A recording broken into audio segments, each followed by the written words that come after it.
On va continuer. Non. Les joueurs. Non, parce qu'on On vient à l'équipe. Hein. On a trouvé un Franière qui pense pas pognon, apparemment. Je sais pas s'il est de parenté avec Vincent. Oui, il est de parenté. Vital Franière. Tu as un peu anticipé la question. Tu as dit on vit une saison de merde. Parce que lui, il dit, à mon avis, le classement actuel du FC Sion est tout à fait correct au vu des prestations de l'équipe. Est-ce que pour toi, de se retrouver à 2 points de la dernière place aujourd'hui, ça correspond au premier tour que ton équipe a livré? Mais écoute, le premier tour, c'est l'addition du classement qu'on a fait. On ne veut pas réinventer les choses. On a fini, on n'a pas fait les points. On peut pas dire qu'on les a fait. Hein. Mais il est juste ou bien? Vous êtes juste à cette place-là. Vous êtes l'avant-dernière équipe de Super League. Sur ce premier tour, oui, puisque c'est Oui. le classement, puis je pense que c'est juste. Oui. C'est juste. Pourquoi tu dis alors que Lucerne ne mérite pas finira pas dernier? C'est pas la moins bonne équipe? Tu as dit, il ne faut pas compter sur une relégation de Lucerne. On parle de la moitié du championnat. Maintenant, il reste une autre moitié. Lucerne, on la force et les moyens de réagir sur l'autre moitié du championnat, comme toutes les autres équipes qui sont dans la gonfle aujourd'hui. Guetze vont chercher à réagir, Sion va chercher à réagir, Vaduz va chercher à continuer, puis Haro, dans leurs moyens, vont aussi chercher à réagir. On vient sur les joueurs. Il y a 3 questions sur l'état d'esprit de l'équipe. Christophe Roch, Bico, Laurent May disent tous la même chose. On va résumer avec Laurent May. Hein. Le FC Sion n'a plus d'esprit d'équipe, plus d'esprit de corps depuis des lustres. Comment l'expliquez-vous? Plus clair encore, ce ne sont pas des maçons, c'est des fonctionnaires et beaucoup trop payés pour leur performance. On entend souvent cette théorie-là en disant que tu payes trop tes joueurs. Combien il y a de joueurs au FC Sion qui touchent plus que 30 000 francs par mois? Écoute, la masse totale, salariale, charges comprises, primes comprises de la première équipe, c'est 9 500 000. Réponds à la question. Combien il y a de joueurs qui touchent plus que 30 000 francs par mois? Allez, 2, 3, 10, 4. J'ai pas la mémoire des chiffres. Plus que 30 000. Est-ce que tu payes trop tes joueurs? Mais ça sert à quoi de répondre à cette question? Pour avoir Non, mais ça sert à quoi? Dis-moi. Est-ce que tu payes trop tes joueurs? Non, mais je paye mes joueurs. Le marché, il est comme ça. Hein. Aujourd'hui, si je veux me payer Streller, il faut que je sorte 2 millions par année, puis je suis pas sûr qu'il vient. Voilà, c'est ça le marché. Serré, quand il est chez moi, il gagnait 15 000. Quand il va à Bâle, il gagne 1 million. Hein. Voilà, c'est tout. On les voit les proportions, c'est 2 à 4 ou 2 à 5. Mais indépendamment de ça, alors est-ce que ce serait pas possible un système de primes? Bien de sûr. primes à la performance? Mais bien sûr, il y a même des types qui viennent, qui disent qu'ils me payent s'ils peuvent jouer à Sion. Mais seulement le problème, c'est qu'ils jouent à Mérin, qu'ils jouent à Delémont, qu'ils jouent à Herbe. Ils viennent volontiers. Ils disent, moi, si je peux jouer à Sion, putain, tu verras, je te paye et puis je cours. Mais un salaire de base et des bonus. C'est ce que dit Guy Métraillé. Le moment n'est-il pas venu virer certaines vedettes qui ne mouillent pas le maillot et remplacer le système actuel par un salaire de base plus des bonus? Donc pas qu'ils payent, mais d'avoir plus sur le bonus et sur la performance et moins sur le salaire fixe. C'est quoi? C'est un système qui fonctionne? Ça fonctionne déjà comme ça? Non, mais c'est des théories de TPG genoux. Guy Métraillé. Non, mais ce que je veux dire. Guy Métraillé. Mais Guy Métraillé... Il est un tourbillon, Guy Métraillé. Alors vas-y. Est-ce que Guy Métraillé a déjà dirigé un club de première division? Non, mais il pose une question. Non, mais je te pose la question. Non. Bon, alors Guy Métraillé parle de quelque chose qu'il ne connaît pas. Donc, quand tu ne connais pas quelque chose, c'est difficile d'aller dire. Moi, de dire, putain, si j'avais fait 6 au loto, je serais millionnaire, c'est assez facile à dire. Maintenant encore, il faut réussir à faire ce 6. Donc, le problème, c'est que c'est l'offre et la demande. Aujourd'hui, tu veux prendre n'importe quel joueur, j'en sais rien. Zoufi joue à Thun. Il part pas de Thun parce qu'il a mal, il part à Bâle de Thun parce il va gagner 500-600 000 balles au lieu d'en gagner 120 à Thun. Voilà, parce que ça, c'est les tarifs, et puis l'offre et la demande fait que si tu payes pas le joueur, il vient pas chez toi. Hein. Tu as dit Streller, c'est 2 millions pour faire venir à Sion. Tu as parlé de Seredi à 15 000 francs à 1 million à Bâle. Je pose la question autrement. Est-ce que tu n'as pas des joueurs qui sont peut-être, par rapport à ce qu'ils produisent, trop chers? Par rapport à Streller, c'est quelqu'un qui fait gagner Bâle, qui fait gagner ça. Est-ce que toi, tu fais une analyse comme ça? Est-ce qu'il y a des joueurs qui, aujourd'hui, te coûtent peut-être trop cher par rapport au rendement qu'ils ont? Bon, alors écoute, je vais essayer de te guider un peu. On va arrêter de parler de pognon un moment. C'est une question de lecteur. Hein. Non, mais la question du lecteur, c'est toi qui l'as positionné dans ce sens-là. Alors maintenant, on va changer un truc. Maintenant, je vais te dire, aujourd'hui, qu'est-ce qu'on a eu comme emmerde? Aujourd'hui, on a perdu le gardien de but, qui est certainement un des meilleurs du pays à un mauvais moment du championnat, puisqu'on le perd à la fin août, à un moment où les transferts sont finis. Sans gardien de but, c'est très compliqué de pouvoir assurer des résultats. Tu prends Goetze il y a 2 ans, pour prendre un autre exemple, avec Burki dans les Gaules, était plus ou moins le même Goetze de cette année ou de l'année passée, avec un autre gardien qui n'avait pas ce niveau-là. Donc sans un bon gardien de but, tu as déjà emmerdé. On perd Van Ince. À côté de ça, on a... Les 2 autres sur le gardien, Deana et Souza. Deana. Ils ont fait des bouts de match, et puis au bout d'un moment, la pression était trop grande, et puis après 3 minutes, on avait déjà un but à remonter, et puis on est emmerdé. On joue contre Haro à la maison, après 7 minutes, on perd 2-0. Il y aura Van Ince au deuxième tour. Laisse-moi finir et je te répondrai à Van Ince après. Donc, la théorie, donc je perds le gardien de but. À côté de ça, on perd encore Ferrati et on perd Van Sack. Ces 3 garçons font plus ou moins 160 sélections dans la défense. En perdant ça, je dois remplacer, puisqu'on dit on court avec des jeunes. Quand tu as 3 jeunes qui rentrent ensemble, c'est pas si simple. Après, on a nos attaquants qui sont blessés à Sifoua, qui a été notre buteur de la dépassée, blessé à un mauvais moment. Donc, si tu veux te répondre si les joueurs sont trop prayés, quand à certains moments, je suis emmerdé, si je parle avec Sébastien Loeb, si à certains moments, les pneumatiques dans un rallye, et puis il a des pneumatiques de pluie sur la poussière, il va pas gagner le rallye. Donc, à certains moments, si tu as les pneus qui sont crevés, tu peux avoir la meilleure voiture du monde et la payer la plus chère possible, mais elle va pas gagner. Donc, à certains moments, on a vécu cette année avec des blessés importants dans des positions clés qui nous ont emmerdés. Voilà. Maintenant, il faut faire avec. Van Ince, il jouera au deuxième tour. Alors, Van Ince, aujourd'hui, je te dis que les chances qu'il joue au deuxième tour, la réponse est oui. Maintenant, te dire la certitude, j'en sais rien. Van Ince a été opéré du genou. Il s'entraîne tous les jours pour progresser. Nicolas Mathieu me dit, écoute, le 19, je pourrais t'en dire plus, mais j'ai un problème, je dois garder une licence pour assurer le rôle de gardien de but, parce que si on ne pourra pas vivre avec les 2 gardiens qu'on avait le premier tour dans les buts au printemps. Pour continuer sur les joueurs, alors Éric Moreau soulève un autre problème. Lui, il se demande si Vidozic est vraiment à sa place sur l'aile gauche et si, par rapport à son ratio chiffre-but, c'est comme un joueur qui, depuis l'arrivée de Smajic, avait bien changé. Il est présent sur 5 des 8 derniers buts du club. Si sa meilleure place n'est pas dans l'axe et Carlitos sur le côté gauche, et on a vu que tant Chassot que Smajic les ont fait tourner les deux, une fois dans l'axe, une fois à gauche, une fois dans l'axe, une fois à gauche. Que ferais-tu avec eux? C'est difficile parce que Carlitos a de la peine, très technique, a de la peine à lâcher le ballon à certains moments dans le rôle de 10. Et Dario, lui, a moins de vitesse. Alors je pense qu'après, dans un autre système, si tu joues à 2 attaquants, tu peux mettre Dario dans l'axe et puis Carlitos à gauche. Mais à un attaquant, je pense qu'on doit revoir le système, avoir plus de poids offensif pour le printemps, plus tourner dans un 4-4-2 que dans un 4-2-3. Quoi.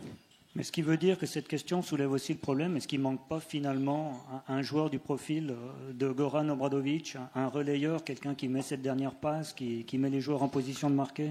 Oui, certainement qu'il nous manque ce joueur-là. C'est vrai, parce que si tu ne marques pas beaucoup de buts, c'est que tu n'as pas beaucoup non plus de passes de but. Donc évidemment que ça nous manque. Oui. Le meilleur centre-avant, c'est qui? Le meilleur buteur, c'est Pamodou, il est défenseur. L'année passée, c'était Van Schack. Vous avez 4 centre-avant. Je pense que Pamodou a combien de buts? 3. Pamodou a 3 buts. Mais alors, Konaté n'a pas 4? 3. Donc si tu veux... Meilleur buteur égalité, si tu veux alors. Non, mais au ratio au match, Konaté a moins joué que Pamodou. D'accord, mais le meilleur buteur de Sion au premier tour, c'est Pamodou et Konaté, si tu veux. Alors. Oui. Voilà, c'est juste. Non, mais l'année passée, c'était Van Schack. On n'a pas assez de buts avec Christophe, on n'a pas assez de buts avec Carlitos, on n'a pas assez de buts avec Dario. Je crois, mais je vais même te dire, je ne sais pas si c'est pas Erea le meilleur buteur, non? Non. C'est Erea a combien? 3 buts aussi? Pamodou, Konaté, Erea c'était l'année passée, mais pas cette saison. Par contre, pour rebondir alors, sur le sujet du meneur de jeu, il y a Hans Rudolph qui se pose une question, c'est où est passé Pedro Ramirez? Parce qu'il est arrivé ici avec précédé d'une grande réputation, le Messi vénézuélien. Sur YouTube, il y avait des actions extraordinaires. Et, c'est vrai que pour les gens qui l'ont vu, même avec les moins de 21, même avec les moins de 21 en première ligue promotion, c'était pas extraordinaire. Bon, mais pour lui, ça a été difficile parce que les entraîneurs l'ont pas utilisé. Et puis à partir du moment que tu n'utilises pas un joueur comme ça, puis que tu mets en deuxième équipe, il était forcément déçu. Voilà. Maintenant, il doit s'adapter à l'Europe. Quand tu as 21 ans, tu t'adaptes à l'Europe, puis on verra si le printemps il peut donner quelque chose. Mais c'est un joueur qui restera dans le contingent. Pedro, oui. Pierre Panchard parle de Carlen. Pourquoi on persiste à garder Gaëtan Carlen et refuser son transfert, il va partir, pour le mettre sur le banc, pour détruire sa carrière comme bien des moins de 21 ans? Qu'est-ce que tu réponds à Pierre Panchard par rapport à Carlen ou par rapport à des on parlera après des jeunes, mais des espoirs moins de 21 ans. Je pense que pour que Carlen puisse réussir, il doit partir d'ici, il doit partir du cocon familial, il doit trouver... Ce qui manque à Gaëtan maintenant, c'est un peu de briguère en lui. C'est cette puissance athlétique que Jean-Paul avait. Et pour ça, il doit sortir un peu du cocon régional qu'il a ici. Ça, je pense qu'il doit partir, oui. Il va aller à Thun? S'il veut y aller, il ira, quoi. Il peut y aller. Moi, je me pose pas son transfert à Thun, en tout cas. Le meilleur centre-avant que tu as, c'est qui, d'après toi, aujourd'hui? Sifois, Konaté? Non, je pense qu'un duo Konaté à Sifoua en forme et utilisé tu peux avoir de la pression devant, oui. Sérédier, les chances qu'il vienne à Sion au deuxième tour, elles sont grandes? Écoute, est-ce qu'avec 3 licences, j'ai un problème de gardien de but? J'ai 2 licences hors HTP. HTP, ça veut dire les joueurs formés localement ou passeport suisse. Ça veut dire que j'ai 2 licences. Si j'ai le problème du gardien de but et le problème du défenseur central, je ne sais pas si j'ai encore une licence pour Séreille. Hein. Mmh. Donc la priorité, c'est un gardien de but, un défenseur central. Pour le deuxième tour. En tout cas, je dois m'assurer que Van Inns peut jouer. Donc j'ai obligé de garder une licence. Et puis après, je peux utiliser une licence suisse et une licence étrangère. Voilà. Donc tu ne peux pas faire le deuxième tour avec Deana, c'est pas possible. Mais on joue contre Aro, il y a après 7 minutes, il y a 2-0. À IB, le premier shoot, ça go. Non, c'est pas possible. Mais par rapport à ça, est-ce que le marché du deuxième gardien, c'est pas finalement le plus facile? Parce qu'il y a beaucoup de deuxièmes gardiens compétitifs qu'on peut... C'est plus facile de trouver un deuxième gardien qu'un 10, oui. Joueur, posez des questions à Christian Constantin, allez-y, vous êtes là pour ça. Joueur, entraîneur, après on parlera de stratégie de club pour la dernière partie. Qui a une question? Voilà, monsieur. Pourquoi garder Ismaël Yartel? Pourquoi garder Ismaël Yartel? Parce qu'il n'y a personne qui le veut. Voilà, réponse est claire. Parce qu'il ne veut pas le vendre, contrairement à Carlen qui a des offres. Est-ce qu'il y a une autre question sur les joueurs entraîneurs? Profitez, on est entre nous, allez-y, oui, monsieur. On a parlé sur Internet d'un certain Wölfli qui viendrait parce qu'il s'emmerde à Berne sur le banc. Alors, qu'est-ce qu'il y en est avec ça? Wölfli comme gardien. Justement, quand je parle des licences, si je prends un garçon comme Wölfli, ça me permet d'avoir deux joueurs étrangers pour prendre, puisque lui, il a le HTP. Alors, voilà, maintenant, je sais pas si Marco... On en a parlé 2 mots quand on a joué à IB l'autre jour. Il m'a dit, écoute, si t'as emmerdé, dis-moi, mais voilà, c'est tout. Mais il y a pas mal. Si t'as dit ça comme ça, c'est qu'il y a de bonnes chances qu'il vienne là. Vu que t'es emmerdé. Non, mais lui, je peux lui demander, je pense qu'il viendrait, oui. Il viendrait. T'as pas peur de prendre un gardien qui a perdu 2 finales contre Sion? C'est peut-être le mettre à action, alors. D'autres questions sur les joueurs? Moi, je pense qu'il y a quand même un problème aussi au niveau des... Il y a peut-être un peu trop de nationalités différentes, parce qu'on voit quand même sur le jeu qu'il y a quand même un problème de communication dans l'ensemble de l'équipe, quoi. Alors, si on regarde Saint-Gall, on regarde Thun, on regarde d'autres équipes, ils jouent beaucoup avec des joueurs comme de Challenge League, des joueurs qui ont joué en Challenge League, ouais. Et on regarde même l'exemple de Tsoufi, par exemple. C'est pas des joueurs qui sont très, très, très chers, déjà. Alors oui, peut-être ils font un temps d'adaptation. C'est vrai qu'au FC Sion, il y a un peu moins, justement, peut-être ce temps d'adaptation. Mais en attendant, la communication dans un groupe, elle fonctionne mieux si on a des joueurs qui parlent la même langue, quoi. Tu regardes Dario Vidozic, c'est un joueur qui a presque besoin de parler que croate, qui parle peut-être un peu, qui parle anglais, effectivement. Mais on regarde, depuis que Smite est là, ils peuvent communiquer ensemble. Et tout d'un coup, comme par magie, il revient à son niveau. Pas assez de joueurs suisses de base. Non, mais le problème, c'est que le marché, il est faible. Aujourd'hui, tu as quelques joueurs que tu trouves, ou tu as raison, c'est des joueurs que tu trouves en Suisse allemande. Maintenant, les joueurs de 2e division, il y a... En 2e division, ce que tu peux prendre des défenseurs. Ça, tu peux le prendre, voire des milieux défensifs.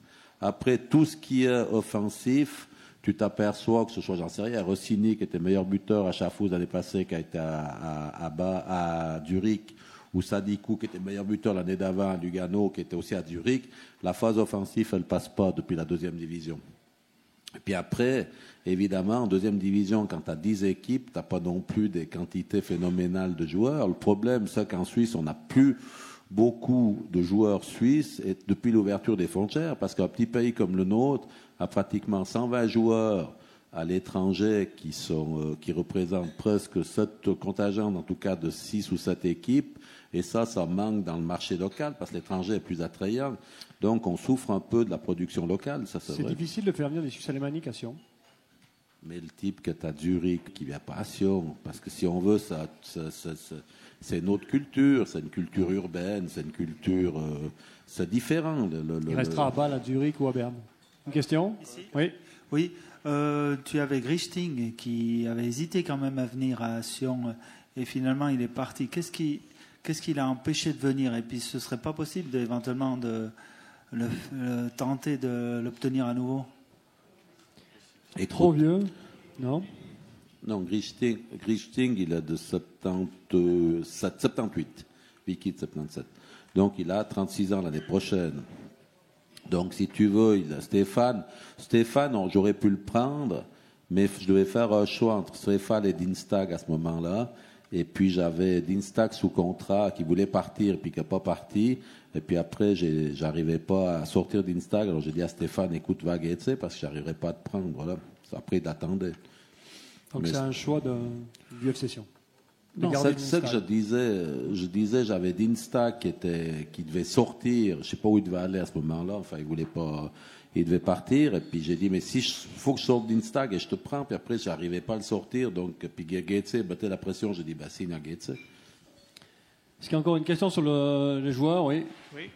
Moi, j'aurais posé la question, est-ce que c'est pas un peu de votre faute si vous avez laissé retirer 36 points il y a 2 ans en arrière? Voilà, si on commence là, on n'est pas sorti de... Peut-être, oui. Peut-être, oui. Deuxième question. Est-ce que vous n'avez pas eu honte après la prestation de votre équipe en tant que président du FC Sion qui représente tout le Valais après la prestation contre Saint-Gall? Écoute, ça m'emmerdait de perdre ce match, ouais. Mais je peux te poser une question.